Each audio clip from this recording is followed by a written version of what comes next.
бүгдээрэнд нь эзний өдрийн мэндийг хүргье.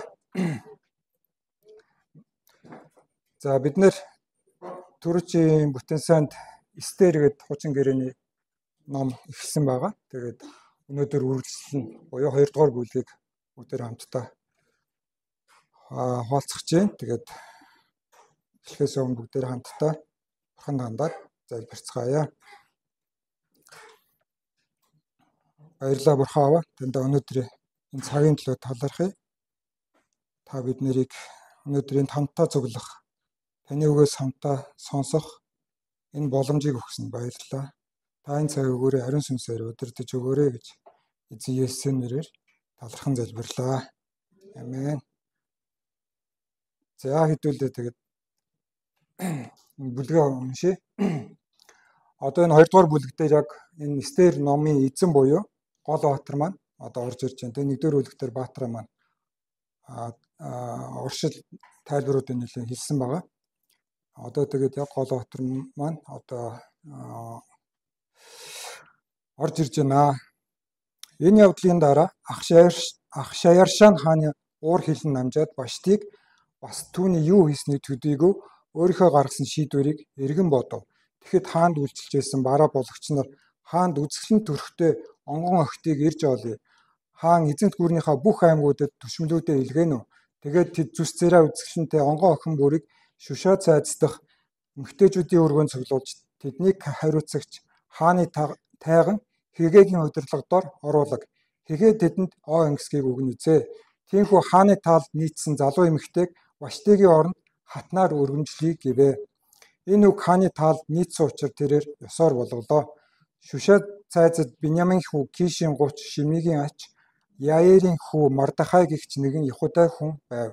Киш бол Ихуда хаан Иханаг Вавилоны хаан Невхад Ницар олзлох үед Иерусалимаас олзлогдсон ирсэн хүмүүсийн нэг байжээ. Мордехай аав гахынхаа өнчирсэн охин Хадасаа буюу Эстерийг өсгөж байлаа. Эстер нас залуу, нуруу гойлог, зүс царай үзэсгэлэнтэй ажээ. Эцэг эх хоёр нь нас барахад Мордехай түүнийг охиноо болгон үрчилж авсан юм а.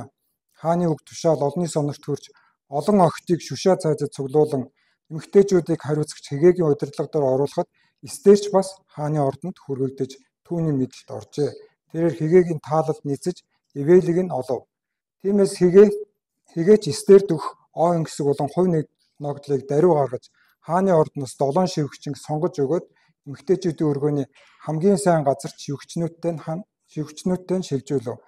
Мордехай түүнд үндэс угсаа илгэн саднаа мэдэгдэж болохгүй гэж анхааруулсан тул Эстерийн талаар мэдгдсэнгүй. Эстерийн их тунх байгаа хэсэх мөн түүнд юу тохиолдож байгааг мэдхийн тулд Мордехай өдөр бүр татвар эмсийн өргөөний хашааны өмнөр холигдог байв. Тогтоосон журмын дагуу залуу эмэгтэй бүр гүгэл тосны 6 сар, анхлын үнэртэн ба оо ангисгийн 6 сар буюу нийтдээ 12 сарын гоо сайхны үйлчлэгэнд орсны дараа Ахшаяршан хаан дээр очдог байлаа. Тэдний ээлж нь болоход эмэгтэйчүүдийн өргөнөөс хааны ордон руу авч явахыг хүссэн бүхнийг нь тэдэнд өгдөг байсан ажээ. Залуу бүсгүй оройн очиж өглөө нь эмэгтэйчүүдийн өргөнд эргэн ирэх хэдий ч татвар эмсийг хариуцагч хааны тайган Шашгазын удирдлагад ордог байв. Тэгээд хаан тэр баг их нэрийг хүсэнчлэн нэрийг нь дуудахаас нааш хаанд дахин баараалхдаггүй байжээ.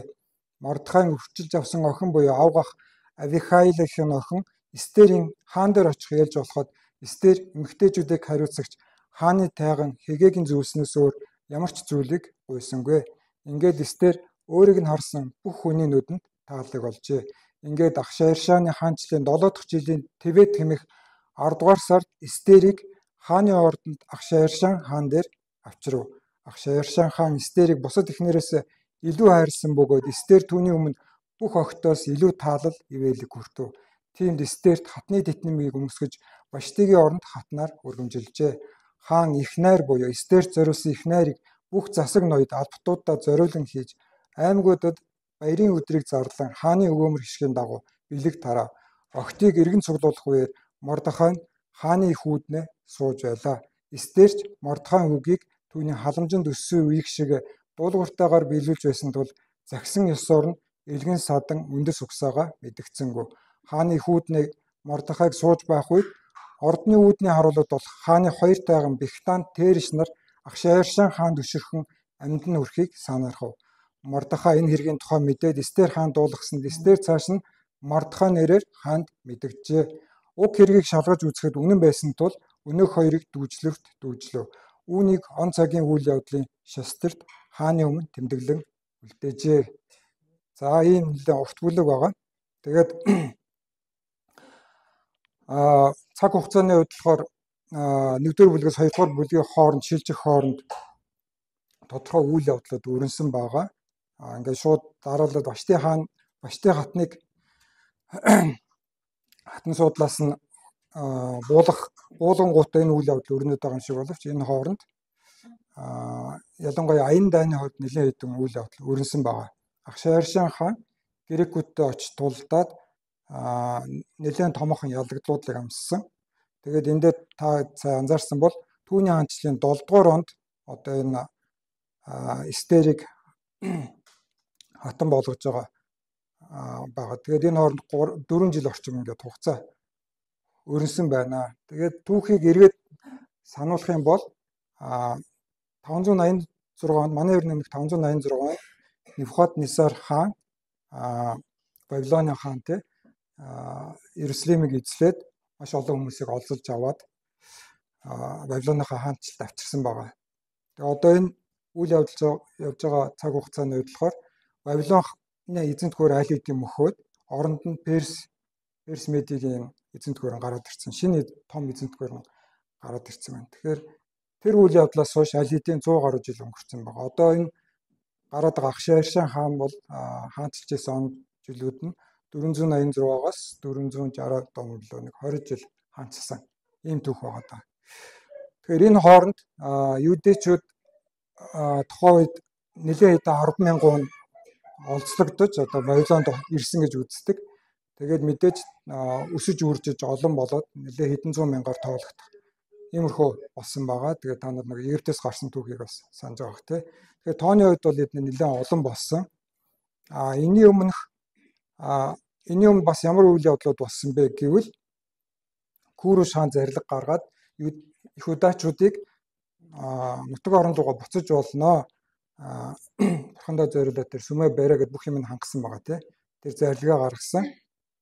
Тэгээд судлаачдын үзэж байгаагаар энэ олон зуун мянган Иудачуудаас 5/1 нь юм уу магадгүй баг 9/1 нь л Иерусалим руугаа буцсан. Ихэнх нь юуг сонгосон бэ гэвэл энэ Бабилон болон Персийн эзэнт гүрэнд одоо ингээд хэвээр үлдъя, эндээ амьдраад үлдъя гэдэг тийм шийдвэрийг гаргасан ийм цаг хугацаатай болсон юм байлээ. Тэгээд Ахшааршан хаан түрүү хэлсэн грекчүүдэд тэр нөгөө тэнгисийн цэргүүд нь ингээд Саламис гэдэг газар одоо салам зохиулаад нэлээд сэтгэл санаа гундуу ордондоо буцаж ирсэн ийм үед баг хатан буюу одоо ингээд Башти хатны оронд ингээд шинээр хатан сонгох гээд ийм үйл явдал зүйлүүд өрнөж байгаа юм аа. За тэгээд Эстер гэдэг тэгэхээр энэ дээр харж штэ нөгөө нэг Эстерийг өвчилж авсан Мордехайгийн маань өвөөгийнх нь аав нь тэр анх Невхаднесарын үед олзлогдож ирж исэн гэдэг чинь тэрнээс хойш нэлээд үе ингээд солигдсон байна. Тэгэхээр энэ Мордехайч тэр Эстерч тэр аль нь Персид төрж өссөн. Багасаа мэдээж өссөн учраас тэр нутгийн хилээ бол бүгдээрээ сайн эзэмшсэн байсан баха. Тэгээд энэ дээр гарч байгаа үйл явдлуудыг харах юм бол Эстер тийм хоёр нэр байгаа тань тий. Еврей нэр нь Хадаса тэр Перс нэр нь болохоор Эстер гэдэг. Энэ Эстер гэдэг нэрийн гарлыг болохоор Ситара гэж Перс үг гэж магадгүй. Тэр нь болохоор англиар Star гэдэг тий. Яг тэр үгнээс гаралтай од мичэд одоо гялцах од гэдэг ч юм уу. Үцгэлэнгоо од гэдэг ч юм уу. Тиймэрхүү утгатай байж болно. Нөгөөх нь болохоор Бабилоны тэр Иштар гэдэг тийм хайрын дайны тийм бас үржлийн юм одоо хүүхдгүй гэдэг ч юм уу. Тийм бурхан тэр нэрнээс гаралтай байсан гэж үздэг. Тэгэхээр Эстерийг гаднаас нь харах юм бол багасаа төрсөн учраас Перс хэлээр одоо унган ярьж байгаа тийм үү. Тэр үед ямар пассворд гэж байсан юм шүү дээ. Алиж баг хатан болох ч наасаа пассвортоо үзүүлээд гэхэд гарал үүслийн шалгах юу ч боломж авах. Гаднаас нь харахад Перс охинд байгаад байгаа тийм. Тэгээд Мордехай ах нь болохоор өвчилж авсан аав гэх юм. гарал үүслээ хийж болохгүй шүү гэж хэлсэн ба. За тэгээ бүтэн хүн чинь хар залуугаар аав ээжийг алдсан. Харийн нутагт төрсөн. Миний төрсөн нутаг Иерусалимд юм гинлээ. Их удаад юм гинлээ гэдэл тэгээд нэг сураг сонссноос цаашгүй нэг юм охин ба. Нуруу туруу царай зүс бол онцгойгоо үзэсгэлэнтэй байсан гэдгийг хэлж байгаа. Нас залуу. Тэгээд энэ охиныг ингээ харахаар бүх зүйл нь түүний өмнөөс хийгдэж байгаа. Бусдаар үйлдүүлэх, игдэх гэсэн үгнүүд яваад байгаа. Өвчлөгдсөн, хооны ордонд хүргэгдсэн, тэр юуны мэдл шилжсэн, одоо тайгны мэдл шилжсэн гэдэг ч юм. Энэ охин өөрөө мэдээд хийгээд байгаа юм ерөөсөй байхгүй. Тэгээ амьдралын бүх хүмүүс ингээд зүгээр өмнөөс нь ингээд чиглүүлээд өмнөөс нь сонголт хийгээд яваад байгаа. Тэгээд мэдээж нөгөө маш гоо үзэсгэлэнтэй эмэгтэйчүүд бол зөндөө байдаг. Тэгэхдээ миний ажигласнаар болохоор энэ охинд энэ гаднах гоо үзмжээс гадна дотоод гоо үзэсгэлэн хүмүүсийг татах нэг юм өвдөс гэх юм уу тийм нэг юм байсан юм болов гэж бодогдоо. Энэ 2 дугаар бүлэг дээр хэд удаа энэ юу гарч байгаа. Эхлээд тэр Хэгэг тайгны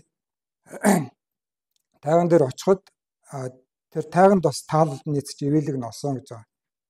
Дараа нь тэгээ 15 дугаар ишлэл дээр баха. Түүнийг харсан хүн бүрийн нэг нүдэнд бүхний нүдэнд таалыг олсон гэж байгаа. За тэгээ Ахшаершан хаан очоод бас бусад эхнэрээс Ахшаершан түүнийг илүү хайрлсан.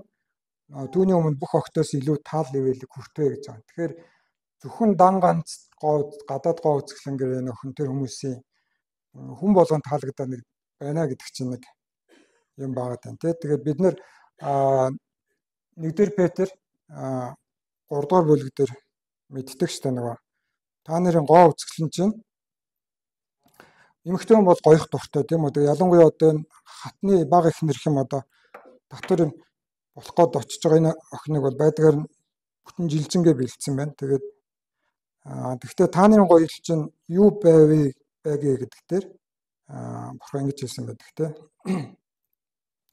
Нуугдмал дотоод хүнээ дүлгөөн бо тэрний өмнө бол юу гэж хэлсэн гэхээр тэр өсвөлжил, алтан эдлэл, хувцалт гэх мэт гоёл чинь зөвхөн гадна талын гоёл бүү байгээ харин нуугдмал дотоод хүнээ дүлгөөн бо даруй сэтгэл бүх юм өгшгүй чанараар гоёо. Энэ нь бурханы өмнө асар үнэтэй болоо гэж байгаа. Тэгэхээр нөгөө энэ охинд нэг юм даруй чин зүрх сэтгэл одоо юу гэдэг. Тэгээд эндээс ингээ 2 дугаар бүлгээс харах юм бол ахтаач маш дуулууртай Хэгэгийн үгэнч маш сайн ордог те. Хий гэсэн зүйл нь яг хийдэг юм даруухан дуулууртай зүрх сэтгэлтэй юм охин төсөөлөгдөд байгаа. Тэгээд тийм учраас ингэж хааны хатан болохоор ингэж бүр өргөмжлөгдсөн бахаа гэж бодож байгаа. За тэгээд дараагийн бүлгүүд дээр Эстерийн амьдрал нь өрнөлүүд ингээ гарна. Тэгэхээр Эстер гэдэг маань нэг юм охин байж байна. За тэгээд энэ дээр Мордехай гэдэг хүн гарч байгаа. За тэгээд Мордехай түрүүний хэлснээр Мордехай бол түүний аав өвөөнөр одоо Иерусалим руугаа буцаж очихын оронд энэ харийн нутагт олзны хүн боолоод юу гэдэг те ийм статустай ч гэсэн энэ хിവэрэ энэ ч нэ байжсэн дээрээ Иерусалим үнс нууран дээр очиж тэнд одоо магадгүй очих юм бол тэгээд юугаа хийж өөрсдөө хийжих үү гэдэг ч юм. Энэ том эзэнт гүрний хаялган дээр одоо юу гэдэг чинь энд байсан илүү ашигтай байна гэж бодсон байж магадгүй. Тэгээд Вавилоны үед тэр нийслэл нь бид нэг мэдэн шүү дээ. Вавилон хот өөрөө байсан маа шүү дээ. Маш хүчрэг бид нар Даниэл ном дээр гарч ирсэн тий. Тэгээд нэг Вавилоны эзэнт гүрэн сүрэхэд тэр Вавилон хот ерөнхийдөө ингээ хаягдсан байна. Тэгээд энэ Персийн нийслэл Шушаа гэдэг энэ газар нөгөө энэ Мордехай шинээр нүгэд ирсэн байна. Тэгээд нийслэл хотод амьдрахад бас амаргүй өртөг өндөртэй байсан гэж магадгүй. Тэгэхээр энэ эд мөнгөний үед бас нэлээд чинэлэг болцсон байж магадгүй энэ Мордехай. Тэгээд тэр үүдэн дээр сууж исэн гэдэг байгаа шүү дээ. Тэгэхээр энэ хүн бас тэр хаант улсад хааны их үүднээ Мордехай сууж явах байдаг. Тодорхой албан тушаал бас хашдаг ийм болцсон байсан бах магадaltaй гэж үздэг юм байна. Тэгээд энэ Мордехай дээр юу харагдаж байгаа гэхээр Магадгүй хүний хувьд ингэж бодсон баг. За энэ үрчилж авсан охиноо хааны татвар юм болгох юм баг хатан болгочих юм бол энэ охиныг ингээд нэг амьдрал нь яачих вэ? Гэдэг юм дээ нэг шулуудна гэдэг юм юу гэдэг ингээд явчих واخаа. Тэгээ бүр хатан болно гэж нэг хүлээж зүудлээчгүй гэж магадгүй. Тэгээ ямар ч байсан тэр олон охтод цуглуулад байна. Тэр тийшээ зөвлөлөө тавьчих. Энэ охин маань юм үзэсгэлэнтэй юм чинь юмыг аж юм түүгээд. Тэгээ хүнийхаараа нэг тим тооцоол хийсэн байж магадгүй. Тэгээд дараа нөгөө нэг өөрөө нөлөөлж чадахгүй ч гэсэн тэр үүдэнд нь холхиод байж та ингээд төгшөөл юу болж байгаа бол яаж байгаа бол баг амьд байгаа болов инх тунх байгаа болов үгүй болов юу болж байгаа бол гэдэг. Тэгээд эндээс юу харагдаж байна гэхээр бид нэр заримдаа одоо тэр охиныг тэр юу руу яах шийдвэрийг бол ер нь тэр стереоноос нь мордхаа гэдэг хүн гаргацсан байна тий. Бид нэр аливаа шийдвэр гаргахдаа эхлээд өөрсдөө сайн бодож жагаад одоо бид нар бурханд итгэдэг хүмүүс учраас бурханаас асууж байгаа тэр шийдвэрийг гаргах хэрэгтэй. Нэгэн шийдвэрийг гаргасан бол одоо энэ шийдвэр минь одоо юу болдог болоо гэдэг айж төгшөөд авах хэрэггүй бүх санаа зовнилуудаа бурханд өргөх хэрэгтэй гэд хэлсэн байдаг. 1-р Петр 5-ын 7 дээр бурхан тэр гэж бурхан биднэрт тэр та нарт гэдэг бурхан биднэртээ санаа тавьдаг учраас бүх зовнилоо түүнд буюу бурханд өргөө гэж хэлсэн байна. Тэгээд Мордхай тэрний одоо Эстер алуулж ийн гэвэл яах юм? Эстер одоо ингэж ийн гэвэл ороод тусалж чадахгүй тий. Тэгсэн хэрнээ ингээл гон холхол айц төгшөөртэй ингээд санаа зовнилтой байгаад байгаа. Гарал үүслээ нуугаараа гэж бас хэлсэн байгаа тий. Хэрвээ дараагийн бүлгүүд дээр гарч байгаа үйл явдлууд өрнөөгүй байсан бол магадгүй Эстер охин хизээч өөрийгөө Ихудаа гаралтай гэж хэлэхгүй байсан баг. Магадaltaй. Хааны нүдэн зүгээр нэг перс охин л байгаад исэн баг магадaltaй. Тэгээд энэ одоо түүний аюулгүй байдлын төлөө гэж Мордхай бодож хэлж байгаа. Тэгээд анхынхаа үгэнд ороод Эстер угаасаа тэрийг хэлээгүй. Тэгээд Мордхай гэдэг хүн тэгэхээр ийм зүйлүүд байна. Тэгээд Мордхайн тухай ахаа дараагийн бүлгүүд дээр бас гарна. За энэ дээр бас Ахшаершин хааны тухай гарч байгаа. Тэгээд энэ Мордхайтай холбоотой Иудачуудын тухай ер нь яриа. Түрүү хэлсэн нөгөө нэг Иерусалим руу үнс норон дээр очиж яснаас боолын боол босгоны шороонд байгаад чамаагүй энэ эзэнт гүрний одоо юуг энэ өвдөл зөвдлийн олоод ингээд амьдарч яа гэдэг сонголтыг тэр хэдэн зуун мянган Иудачууд гаргасан, Иудачууд гаргасан байна шүү дээ. Тэгээд тэр сонголтын үр дагавар нь дараагийн бүлгүүдээр гарч байгаа бүгдээрээ хомруулагдсан устгах энэ аюулд тэд нар орсон. Хэрвээ тэд нар Курш хааны зорилгыг дагаад Иерусалим руу бүгдээрээ буцсан бол жишээ нь одоо хомруулагдсан устгах энэ аюул зам толгой дээр байхгүй байх байсан. Тэд нэр хүнийхээ оюун ухаанаар магадгүй тооцоолж үзээд эндээ байсан илүү ашигтай байна. Хаавс Иерусалим руу явах аян зам аюултай. Очоод би юугаа олж идэх юм? Очоод би юугаа хийх юм? Тэнцээ чинь балус болцсон нэг хотлоо хийж байгаа гэдэг.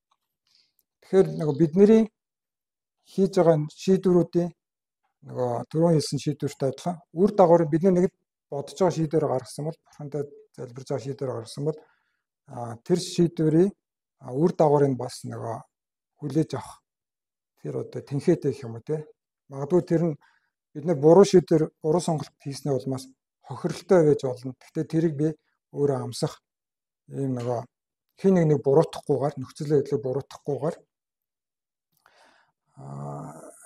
тэр бас чадвар биднэрт байх хэрэгтэй болов уу гэж бодогдсон. За энэ Ахшаершин хаан энэ бүлгийн ихэнд гарч байгаа уур хэлэн намжсан тэгээд өөрийнхөө гаргасан шийдвэрийн тухай бодсон гэдэг тийм. Тэгээд хүний уур хэлэн бурхны зөвхтийг биелүүлдэг гэж үг байдаг. Тэгээд бид нар монголчууд эднэр одоо байнга ярьж байгаа нийгэм асар их бухимдалтай байна гэж ярьж байгаа. Тэгээд адгийн наазах нь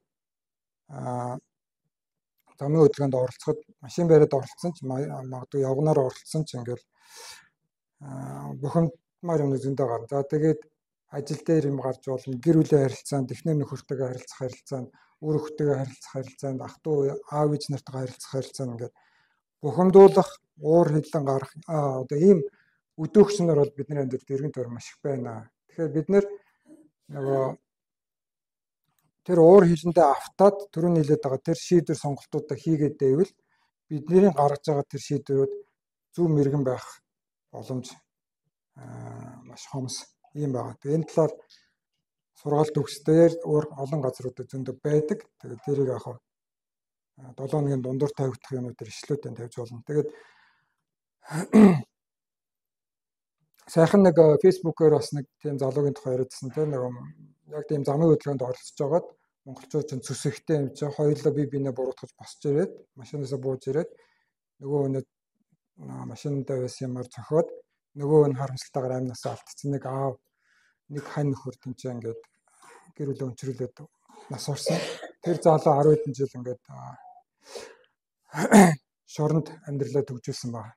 Тэгээд хэрэг би тэрхэн хідэн хормыг ингээд уураа төвчсөн бол ийм болохгүй байсан гэж хэлээд байгаа.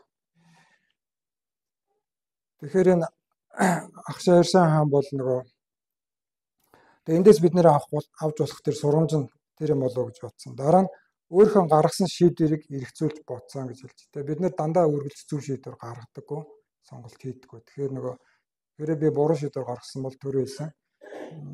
Тэр шийдвэрийнхаа үр дагаврыг за бид нэр эрсэлэн рүүгээ явсан зүг байсан юм биш үү гэдэг ч юм уу тий.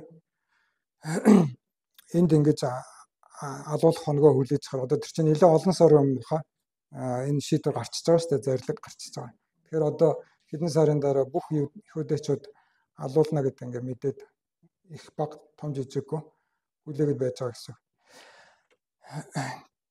Тийм болохоор бид нэг өөрсдөө зөв шүүх гэдэг юм. Тэр өөрсдөө амьдралаа би одоо яг өдөр тутмын амьдралдаа бодох юм бол би одоо яг сайн итгэж болж байж чадчихэв үү? Би яг сайн аа байж чадчихэв үү? Сайн нөхөр байж чадчихэв үү? Би яг сайн ажилтан байж чадчихэв үү гэдэг ч юм ингээд түрүүний замын хөдөлгөөнт холбоотой ярихад хүмүүс бид нэр уур хөдөлгөөн зөндөө маний өрөдөг. Би бас өөрөө дүрм зөрчдөг тий гэдэг ч юм уу тий. Би өөрөө бас төрөмгийн аашилдаг. Энэ юмнуудаа ингээд сайн бодож үзэх хэрэгтэй. Энэ нь бидний сайн төлөө юм аа. Тэгээд энэ талаар 2 дугаар Коринт 10 дугаар бүлгийг бас та хэд маань гэртээ уншиж үзээрэй гэж уриалж байна.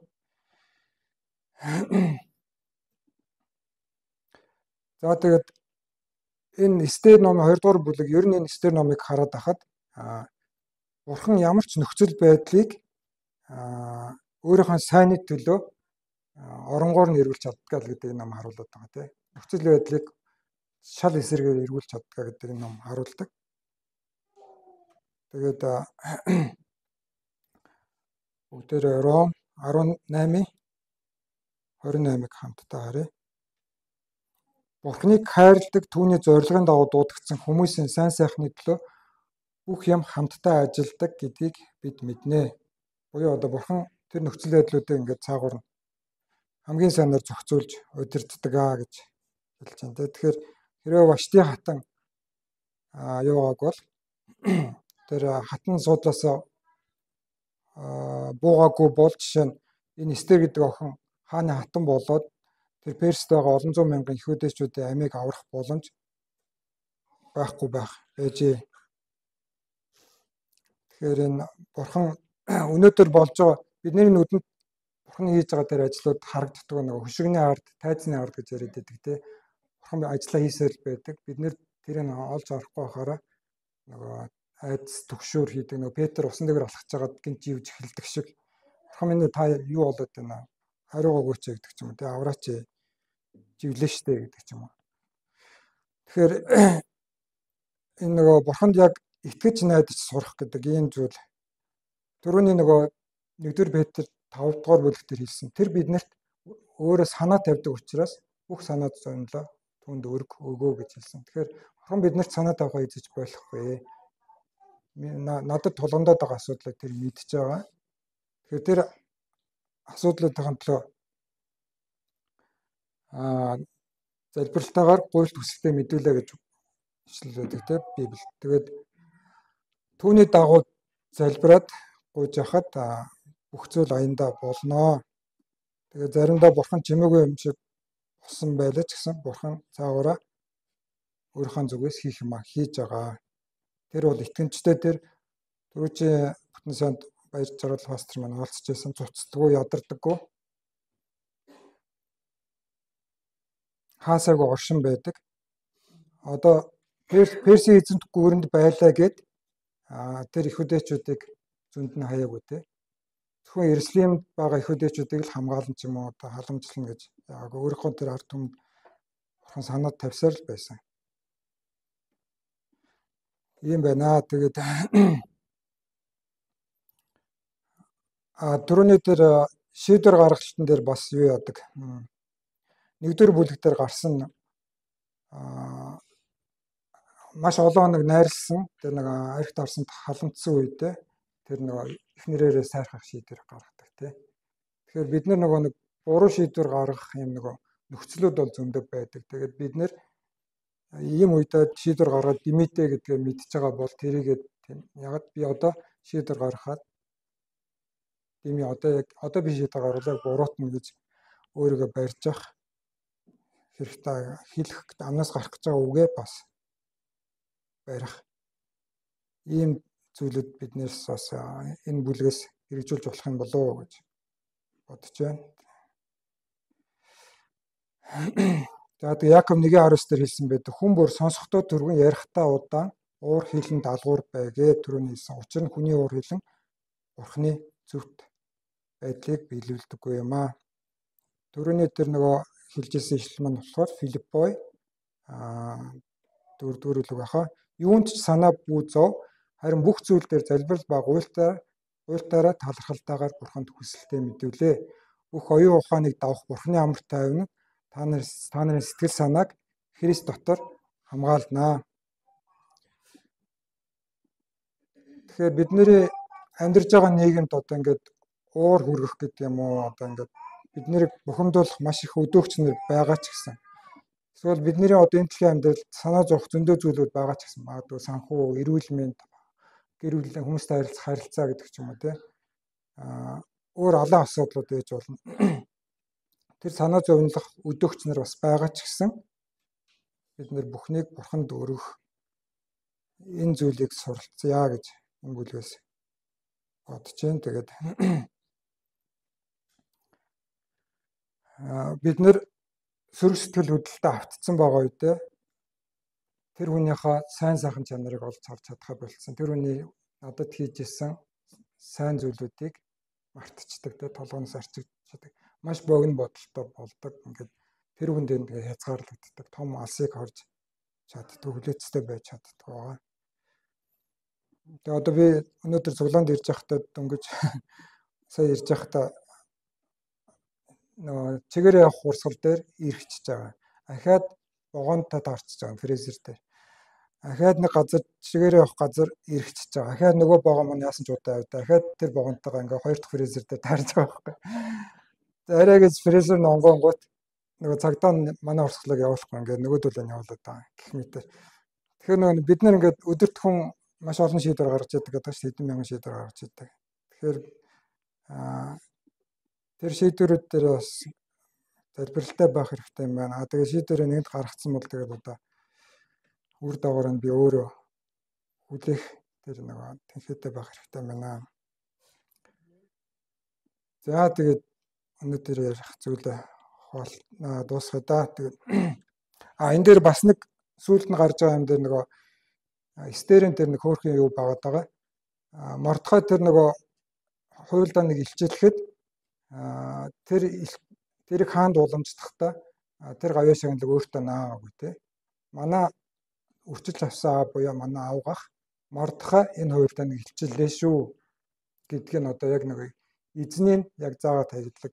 Хүний заримдаа хүмүүсийн мөн чанар юу гэдэг вэхээр хин нэг хийсэн сайн зүйлийг нөгөө хүн одоо эргэн тойронд байхгүй бол өөртөө наагаад өөр хүнд уламжилж байгаа шүү дээ. Одоо хамгийн сонгодог жишээ юу гэж болох вэ гэхээр ажилт нь нэг даалгаврыг мундаг хийлээ гэж бодоход тэрийн дунд чатны менежер дарагдаа ганцаарч танилцуулах юм бол тийм сайхан басны фэйсбүүк дээр тийм харж байсан. Оо, өстой мундаг болсон байна. Энийг хин хийсэн гэ би хийсэн гэлээ.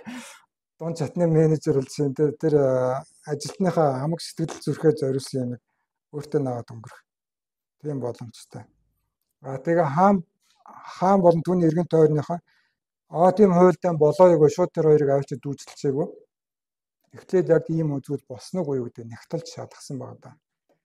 Тэгэхээр нөгөө Эфес 4-р бүлэгтэр хэлдэгтэй аливаа номлолын салхинд туугдлгүйгээр гэдэг шиг нөгөө нэг орчин үед угаасаа юм нөгөө хуурамч мэдээлэл тарих угаах гэсэн юм сурт тухайлууд маш их болсон. Зарим улсуудын хувьд болохоор бүр төрийн маш хүчтэй оролцоотой хийгдэж байгаа юм. Тэгээд бид нөгөө сонсч хүлээж авч байгаа мэдээлэлтэй бас их шүүлтүүртэй тэг наанцаантай хандахгүй бол ийм зүйлүүд байгаа. Тэгээд эндээс тийм эерэг сайн юм харагдаж байна тийм үү. Тэр хоёрыг шууд шүүхээс өмнө үнэхээр энэ хоёр ингэж хувилцсан үнэн үгүй юу гэдгийг нэгтэл шалгасны эцэст тэр цаазын ядлаг гүйцэтгэж байгаа. Ийм байна. За тэгээд өнөөдрийнхөө цагийг дуусгая. Хамтдаа залбираад дуусгая. Баярлалаа бурхан аваа. Өнөөдрийн цагийн төлөө талархъя. Эстер охины энэ түүхээс бид нэр суралцах зүйлүүдийг та бидний зүрх сэтгэлд хийж өгөөч. Түүний дотор байсан тэр доруу дүлгөөн гэж харж байгаа миний харж байгаа тэр зүрх сэтгэлийг бидний дотор та бэлхэн дүүрэн байлгаж өгөөч гэж гуйж байна. Бидний гоо үзэсгэлэн зөвхөн гаднах байдлаараа биш. Дотоод гоо үзэсгэлэн маань гэрэлтэж таныг алдаршуулах болтугай гэж гуйж байна. Тэгээд чи яагаад юм өөр юм бэ гэж хүмүүст хэлэхдээ амьдрах. Тэр хүч мэрэгэн хаан даруй байдлыг та биднэрт өгөөрэй гэж гуйж байна. Тэгээд аливаа шийдвэрүүд гаргахдаа бүхэн л уур хилэндээ автахгүйгээр бас аливаа санаа зүйнлөө тань даатхан өргөхөд та туслаарай гэж гуйж байна. Тэгээд аливаа шийдвэрүүд гаргахдаа хүнийхээр тооцоолохоор биш харин танаас асууж таны хүслийн дагуу шийдвэрээ гаргадаг байхад туслаарай. Есүсийн нэрээр талархъя. Амен.